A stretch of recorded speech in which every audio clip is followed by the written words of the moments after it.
What's popping? What's good? What's good? What's good? We got Kayleen. Rashidi should be on his way. Yep.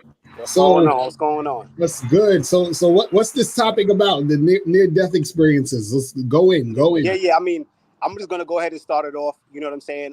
For what I had several near-death experiences. I'm not gonna give you all of them. You know what I'm saying? I'll give you maybe one or two. I'll give you the most recent one. I'll tell you that. I want to say back in 2018, it's a few years ago. I was coming home from work. I used to work at the restaurant before I even got into financial services. I used to work at a restaurant, any restaurant in the city.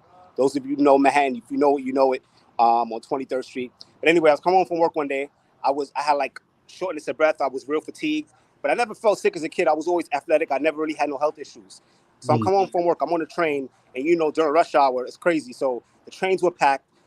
All I know is that once every stop, I had to get out the train, like literally, just to get some fresh air to get back into the train. Even though, the train has AC, but it was so packed on the train, you could barely even feel it. That's how bad it was. So once I got back to the house, before you know it, I called. I had told my peoples to call an ambulance because I couldn't breathe. So then they rushed me to the hospital. So long story short, I'm in the hospital now. I was probably up for no more than about 10 minutes. Then lights was out. Damn. I kid you not. And then they put me in an induced coma. So I was in an induced coma for 3 days, and I was hospitalized for 7 days. I caught pneumonia, right? Because I had it, and they was letting me know I had a bad case of asthma. It turned into pneumonia, and I nearly lost my life. It was like, it was crazy. It was real bad. Like, I'm talking about like serious. And even in that time, for one, I didn't even know I was in a coma. Like, I kid you not, that was like the best rest I ever got in my life. I was asleep. I was in a coma for 3 days. Like, it was the best rest. But it just woke me up to know that, and at any point in time, it could be your time. And when I was going through it, it was, to me, it was one of the scariest things ever, because I didn't know that could have been it. And for, a lot of people have different health issues, but to me, one of the worst health issues is not being able to breathe. Like, people who have asthma, any respiratory issues, that trumps damn near everything. Because it's like, think about it like this, fellas. Like, do you really have to think about breathing, or it just consciously happens? Right, exactly. So you're not even thinking about it. And then you're not thinking about it. But when you got to think about breathing, that's a different level. You know what I'm saying? And so then from that point, I started doing it. Once I got out the hospital, I want to say a week later, I went home. I was on bed rest for about a month, and I was doing a lot of reflecting on my life and where it was going. I said to myself, damn, if I would have lost my life, I wasn't satisfied on where, things ended up. Like, I accomplished a few things in my life, but nothing to where I put a stamp on this earth. And I'm saying to myself, like, I got to do better. I got to do way more, because I could have lost my life, and then everybody else would. And because if you think about it, when people pass or have near-death experiences, time don't stop for nobody. Right. You know what I'm saying? It just keeps going. And then for me, I said to myself, that would have been it. So I said, nah, things got to change. Somebody from my family reached out to me, told me about financial services, and that I need to get some life insurance. But this was prior to me even getting sick. And I told them, you know what, that sounds stupid. That sounds crazy. Oh my God. That's what I told him. It's crazy. That's what I told him. I said, that sounds stupid. Right. But now imagine if I would have gotten that coverage prior to me getting sick, something called living benefits would have kicked in for me. And the companies would have paid me out because I had that illness. But because I was being hard-headed, I didn't, think about insurance at that time. I let it pass me by, and I didn't get it at that time. Now I'm covered. You know what I'm saying? Now I'm good to go. But at that time, it was just like, that was the craziest thing for me. Me nearly losing my life. Man. Yeah, man. Induced coma. Hey, you think they gonna induce like how they give niggas B12 shots for energy? You think they might do something where if a nigga been working too hard, they'll like sign up for an induced coma so they could get some good bed rest? Like, yeah, I've been working mad hard. Instead of vacation, I'm gonna go to my doctor and have them induce a coma for like 2-3 days so I can really. I'm telling you, yo. Imagine they do that. That'd be crazy. But the thing is about being in a coma, you don't know. The body doesn't know. The people outside know, but you yourself, you don't know. You just thinking that you're sleeping. You know what I'm saying? You don't really think it's a real thing. Right. Time, in other words, time, it basically, for you, it's regular. Like, when I was in a coma, I still went to work. You know what I'm saying? I still came home. My girl, she had food on the table. Like, it was regular. until I woke up, me knowing that I was in, like, they had to tell me that I was knocked out for 3 days. I didn't know. Wait, so when you woke up, it was like regular life for you? It was regular. So when I woke up, I thought it was, I remember going into the hospital on a Wednesday. I'm thinking it's Thursday when I woke up. My mother had to tell me it's Saturday afternoon. Wow. But me being under, I just thought it was regular. Like it almost felt real. Like that's how even on a whole nother level, on a more spiritual level, I knew that like when people pass away, it's just like death is really just a pit stop. It really is just a pit stop because you're not conscious of the fact that you're gone. Your spirit is just where it needs to go. It's literally just a pit stop. Like if you stop at a gas station, go use the bathroom, pump your gas, get some coffee. Literally, that's it. That's all death is. Wait, King said, what did heaven look like? Heaven looked like a regular day. Regular day, yo. You know what I'm saying? No. Now, but for real, that's another thing. I feel like people don't realize, like, man, listen, don't wait to pass away to go to like heaven or hell. It's right here with us on earth. Make it every day for yourself. Make every day count here. Yeah. You know what I'm saying? Right. Like, make it count here. You know, and I thought about this topic because I'm like, you know, I feel like a lot of times we take life for granted and not realizing how important and special it is to be here in this moment. And so when you actually have these near-death experiences, you realize, you know, one, how important life is. Two, you have to make sure that the cup is halfway full versus halfway empty. Like, be optimistic about your whole process. You know what I'm saying? Facts. And live life to the fullest. You know what I'm saying? Because you never know when it's going to be your time. And when it is your time, you want to say to yourself, or the people, I should say, that's going to be mourning you, could at least say, you know what, he or she lived a good life. Yeah. You know. Yeah. Well, that's why I kind of as a policy, I make it a policy never to be sorry for people who die. Like I mourn the fact that they're not with me no more. But if you really think about it, mourning is a very selfish. It's a selfish thing because you're only sad because you don't have them in your life anymore. Like, right. You see what I'm saying? So it's like when I look at the fact that somebody's dead, I'm like, you good? Like you ain't worried about as far as that person have no more worries, right? Right. As far as this reality is concerned, you have no more worries. Now, I don't know what's going on beyond that. You might be standing in front of Beelzebub right now trying to plead your case. Right. Whatever. I don't know. St. Peter or Beelzebub, whatever you're doing. I don't know. I don't know if it's real. I don't know what. I don't know. And I'm okay with the fact that I don't know. I'm not here to prove nothing to nobody or force nobody to do or believe whatever the fuck they want to believe or whatever. I'm as a policy, when somebody dies, I'll be like, you know, like it sounds crazy, but on the low, I'll be like, good for you, nigga. Like, you know what I'm saying? Like you made it to the final stage, homie. Like, you feel me? Right. So Will Tennessee said I had a heart attack and heart surgery at 37. That's crazy. Oh, wow. That's crazy. That's crazy. And King says, who covers your debts when you die? Yeah. That's a great question. So, well, that's a very vague question because whoever is your the executor of your estate, that's who really takes on all your finances once you pass away. But what if you're a regular nigga with no executor? What if you're a regular nigga? You got a car, you got a mortgage, you ain't got no executor. Like, what do you? Okay, and to be honest with you, that no one is really taking on that debt. That is just part of America's debt at this point. No one, if you as an individual, let's say you don't have no family, let's say it's just you pass away, who's going to pay that? There's no one to pay it. That company just have to take that loss. That's just the reality of it. Okay. The collection, that debt goes to collections, and then collections take it from there. Okay. But but if collections, when you say collections take it from there, what do you mean? Like, for example, I got a car note right now, right? Okay. I'm paying like you know, $300 a month on a car, and let's say I got like 5 G's left, and I croak tomorrow. Okay. But so what happens with that? You know what I'm saying? Whose name? Is it just your name? Yeah, I'm the only one on the loan. Okay. Well, that company has to take that loss.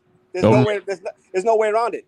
There's no one else because, like, let's say if you had a co-signer on the car, now that co-signer would now take on that debt.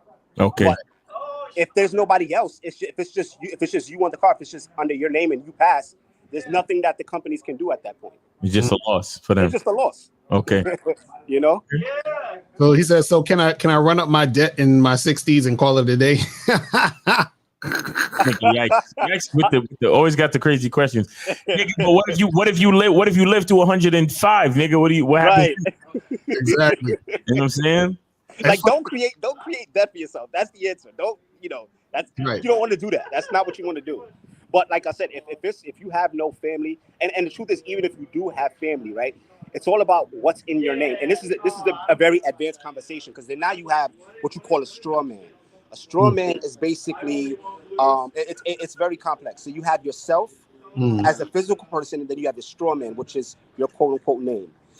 So when you have bills and when you have different debt, it's all under your straw man's name. That's not necessarily you. It is just your straw man. It is America saying, okay, it's deep. I don't want to get too deep into that conversation. That's a conversation for another day. It's like the being that's attached to your social security number or something. Right. That's correct. So then you have your own entity. You're your own entity. You're your own person, but then you also have the name, which is connected right to your social and your birth certificate. Right. That's your straw man. Right. Okay. That's who really has the debt. So that's why when you pass away, it doesn't. As far as the debt is concerned, doesn't matter. It's your straw man who quote unquote owes. Right. So it's like your name owes, but you don't owe because there you go. There you go. Okay. It's like how come we can't use that straw man when we alive? Be like, listen. The truth is you can, but it's so complex. No, for real, you actually can technically. Right. So many, but you have to like really. It's a lot of work you got to do. But you got to set shit up with your LLCs and it's a lot of work that you got to do, but it can be done. It can be done. Yes. I can see. I can see the debt collectors coming up to Kaleem, and he'd be like, "Kaleem, I don't know that nigga. Yeah, I don't know who that is. I'm just me. I don't know who that is. It's a straw man. I don't know who that is. That's a fucking straw man. I'll give you a quick story, right? So I had in 2007. I had 07 Maxima, right? Real nice, real decked out, right? When it first came out, that's like the first year when they had the push button start car, right? And that car was $26,000, right? I kid you not. I didn't make not one payment on that car. The following year, 2008, they came and they repossessed the car. When they repossessed the car, they sent it to collections, right? My bill, right? And then I got a letter in the mail saying that I owe $14,000. Wow. Right? $14,000. Still didn't pay anything. I just looked at the bill. I laughed. I ripped it up, threw it in the garbage. Right. This is in 08 going into 09. By 2010, they sent me another letter. Collections. So it went from $14,000 to $11,000. Wow. I kid you not, every 2 years, my bill was decreasing for the next 7 years. Yeah. And why was that? Because I wasn't, well, for one, they sold the car. So the bank already made their money back because they sold the car already. Right. I know that for a fact. They sold the car. Now it's just in collection. Because I was the pre-owner. I still had a bill. I didn't make any payments on the car. Right. So they were just sending me a bill of how much I owed. But as time went on, the bill kept decreasing. And then I'm like, why is the bill decreasing? But not even really paying attention to it. I kid you not. After 7 years, they stopped sending me letters. That's crazy. And I owe nothing on the car. That's crazy. Wow. So what's the reason for that? They just like, fuck it, this motherfucker ain't gonna pay. Like, it just exactly. No, it's interesting. It's deeper than that, but that's the gist of it. Yes. No, right. It's interesting. It's interesting that you said after 7 years, because that's pretty much how long it takes for bankruptcy to dissolve from your record. Yes. So you stopping the payment was sort of like a DIY bankruptcy. And then they kept sending you the letters in because you got to understand, like you said, when they repo your shit, they're gonna resell it. And they probably gonna resell it for higher and probably make a profit. So money that you owe, they've already made it back. However, if you're willing to actually, when it goes to collections, if you're willing to pay something, the collections company actually makes a profit because they never owned the car or had anything to do with the car. Right. They're just checking in with you for the next 7 years to see if you're willing to put anything down on the payment, and whatever you put down is profit for them. Right. Man, so it's really crazy because that's what, like, if you really go through the history of America's economy, it's all about debt. Mm-hmm. You understand? Debt is like currency for the United States. Like, that's how they work. You understand? Like, that's why we got into, if you even read your money, it's a reserve note. It's a reserve note. Yeah. It's a reserve note. It's like a promise of it's a promise or a representation of value that is somewhere, that is supposed to be somewhere else. But now it's only in the mind of the people who understand the value of the money. So it's crazy. Wow, that's interesting shit. But artists saying, how did you feel after each near-death experience you had? Were they similar after or more evolved, distinct each time? If that makes sense. What made you think I have a bunch of near-death experiences? I think I had like one, but it wasn't really even like, it wasn't necessarily, it was like I could have died in this situation if shit didn't go, but it wasn't like I was like at the brink of death. You know what I'm saying? Because it wasn't like your life was flashing before your eyes. It was like, because I was at a party, and it was like a house party, and it was this chick that I knew, whatever, and her curtains caught on fire in her room. Oh my! And then so I was, and the thing was, she had a small apartment, so she was cooking in the fucking kitchen, and then I saw smoke, so I thought the smoke was coming from the kitchen. But then I realized, and it was funny because I said somebody had came in, and they were like, where can I put the coats? So I said you could go in the room. So I opened the door of the room, and all her fucking shits is on fire because she had them candles lit, and the candles caught on her fucking clothes and on her curtains and all this other shit. So we're like, oh shit, it's a fire. And mind you, there was like, she was on the top floor, and then there was like a bunch of people on her roof. So then me, her, and the new person that came into the spot, we up there fucking trying to pour water on shit with the whole apartment smoky and shit. You can't see nothing. Like, I'm getting smoke all up in my lungs and shit. It was crazy. You know what I'm saying? And then luckily we put the fire out. They called the fire department. But if that fire didn't come out, the niggas on the roof would have died. You know what I'm saying? Also too, because there was nowhere else to go. But you know what I'm saying? But it was like my whole fucking, my lungs was all fucked up. And if we couldn't have put it out, or if we didn't catch it in time, we'd have probably got caught in the fire. You know what I'm saying? So that was like the only like near-death experience type of shit that I had. That's crazy.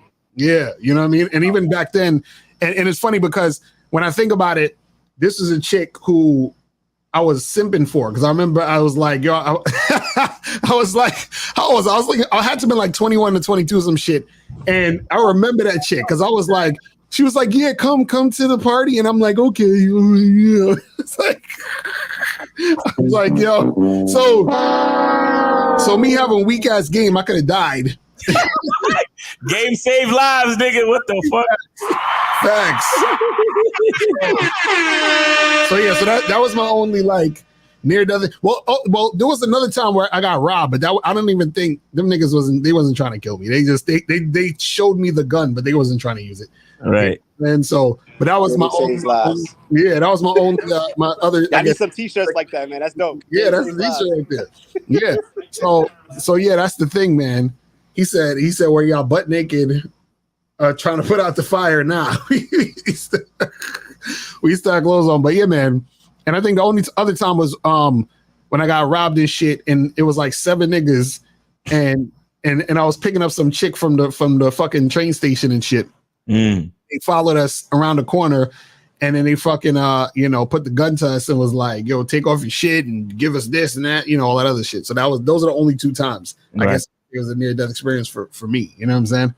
But yeah, man, that's crazy. That's crazy. Man. I actually had another experience where once, this was a while ago, this is probably maybe almost 20 years ago. I was coming from work. This is like my first job I ever had. I was working at McDonald's, right? I used to work overnight. And coming home from work, I never forget it. Me and my boys, we were supposed to go to the Maury show the next morning, right? But I was so tired because I didn't sleep the day before. So I was literally up for over 24 hours. And so then I'm driving now. So I'm dropping everybody else so we could take showers. Everybody goes to their house to take showers and get fresh enough to go to the Maury show. I kid you not, I dropped 2 of my boys off, so I'm heading home now. And it was me and one of my other boys. So we are maybe about a block away from the house. I kid you not, I'm driving, and I was so tired that even going from my boy's crib to my crib, every traffic light. I kid you not, I stopped and put the car in park. That's how tired it was, and I took a nap for like a good 30 seconds. And I got it by a car honking me, and I'm like, oh, okay, put it back in drive. Kept driving. By the time I got a block away from the house, the lights just went out. It was just lights out, and my van ended up crashing into a parked police cruiser. Yo, it was crazy. This is back in 06. And when I got up, right, my boy's in the passenger side, right? And I got and then your boy was asleep too? He was asleep too. Because he literally because everybody was tired. Right. So he fell asleep too. So he wake up like, yo, cuz what happened? I'm like, yo, I don't know. I don't know. My lip was busted, the airbags deployed. Right. The people across the street ran because they was at the bus stop, the B44 bus stop. They came across the street. Y'all all right? Y'all all right? I was just so dazed. I was just like, my body was shaking, was crazy. So then what happened was, for one, the cop car that he was in a, technically I was in the wrong. I crashed the back of a police cruiser. But they told me to tell the cops, like, yo, listen, yeah, they told me to make up a and say that the bus cut me off and I had no choice but to drive into you guys. But it was my fault. I fell asleep. Right. And then it was, and then literally, I got out the car. They already called the ambulance. I got out the car. I sat in the ambulance truck for a second. I didn't want to go. I still wanted to go to the show, right? I still wanted to go to the show. So I'm like, I called my boys up. They was there. Everybody was just tired, but we ended up not going. Right. But I was just like so pissed off that because I didn't get no rest, I nearly lost my life because I was just being irresponsible. I should have let my boy take over, drive a little bit. He was tired. He was all tired. Yeah, y'all was on that young nigga shit that, I'm invincible. I don't need No, Miles, you remember that happened with us before. Remember we was in North Carolina, I think it was, or South Carolina and shit? Yeah. And I think it was one of our boys was driving and I was in the passenger seat and Miles was in the back seat. And I remember the dude was dozing off and we was all kind of dozing off and shit. Yep. And then I think either was you or me that woke up as he was like about to get into the curb or some shit. Nah, remember, I was driving the whole time, and then I got really, really tired, and our boy was like, yo, I could drive. Right. And I was like, all right, cool. And Lucario was in the passenger seat. I went in the back. I said, yo, I'm going to take a nap, but y'all niggas stay awake. Right. They was like, yeah, we good, bro. We got you, bro. No problem. And then I'm in the back trying to sleep, and I feel the car like moving, like shifting, like dripping. Nigga. I get up and I smack both of them. I went back. I remember that shit too. Yo, because I was like, it was almost over for all three of us, bro. Right. Yeah, we went to Bike Week in Myrtle Beach, Carolina, man. Okay. Oh, okay. Yeah, we was out there. And we didn't sleep neither because we didn't even get a hotel. Right. We literally just drove out there for the day and then like just chilled out there in the car and then drove back. And we thought because niggas was on some super broke shit but still trying to enjoy life type shit, like so we didn't get no hotel and we was trying to drive back to the thing. And I think that like I did get a little bit of a nap before my nigga started like off. And then I took over and then we finally made it home. But bro, when I got home, bro, I told my girl, I was like, listen, I don't know you right now. I'm going I don't even know who the fuck you are right now. Straight up and down. I'm going straight. All three of us just crashed the fuck out when we got back to the crib. Like blessings got us back to the fucking crib. I ain't even gonna lie to you, bro. You know what I'm saying? We did that same type of shit too. Like, cause when you young, you feel like you don't need rest. You feel like you don't need food. You don't need rest. Like, because that youth, you take that shit for granted, bro. And it's like, not for real. It's the worst. No. And what I thought about was the time from the green light to the time I crashed into the back of the police car. Yeah. I said to myself, there was so many different scenarios how that could have played out. Right. Luckily that it just ended up that way. Right. Exactly. You know what I'm saying? Like I literally crossed over an intersection. Yeah. Down the block, it ended up crashing to the back of the car, but something could have sideswiped me from the intersection. Right. I could have been driving another car from the opposite direction, could have came and hit me. So many things could have played out. And I'm like, you could have hit somebody and killed them. I could have hit a pedestrian and killed them. Right. Yeah, you would have went to jail for manslaughter and shit. Oh, listen, it would have been crazy. Damn. It would have been crazy. So I had to think about this, and I say that to say this, man. I said, the reason why I thought about this situation is that you have to sometimes ask yourself, because sometimes, for one, as an entrepreneur, for one who's, people out there that's trying to really do their thing, sometimes you lose that focus. Right. And you got to say these things are a reminder of why you're still here. Right. And take advantage of that. Facts. And let that fuel you to do better, to want to do more. Yeah. Right. Don't give up on your goals and your dreams and your aspirations in life, because I was just talking about that earlier too. I was like, you never know. You never know. You never know. So these are the things that you got to these are constant reminders that you're still here. So make it count. Yeah. Black said we would have been fucked up because I couldn't help y'all drive. That's a fact. That's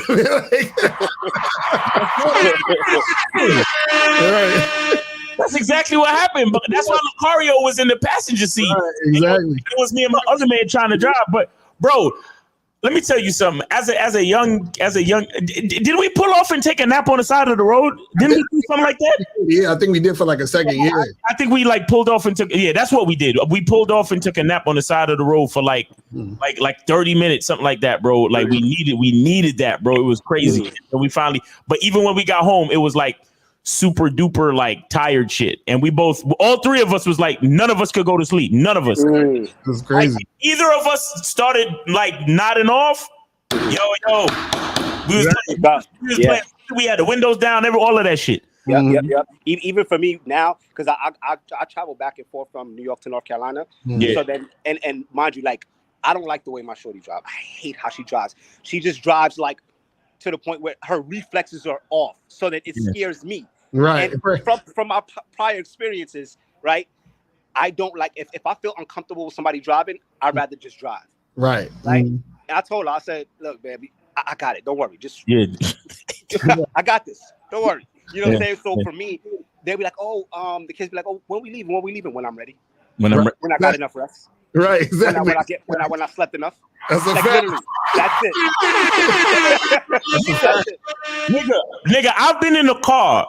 Back when I was playing stepdad and shit. I've been in the car. It's me, and I'm the only one that drives because I'm worse than you. It's not that I'm uncomfortable with the way anybody else drive. I feel like I am literally the best driver on the face of the planet. So I trust no one with driving. Yes. Right. That's number one, because I love to drive. I'm a driving ass nigga. But at the same time, it'd be me, my girl, and her kids in the car. Bro, it'd be wintertime. And I tell my girl, I'm about to roll down the windows because I need it. And then as soon as the kids start to murmur, she'd be like, don't worry, kids, we just gonna keep the window down for a little while because Miles needs to stay awake, okay? Yep. And they zip up their jackets, do what the fuck they gotta do. Yep. This needs to happen, or else we all gonna fucking die. Like, that's it. Yep. Right. Exactly.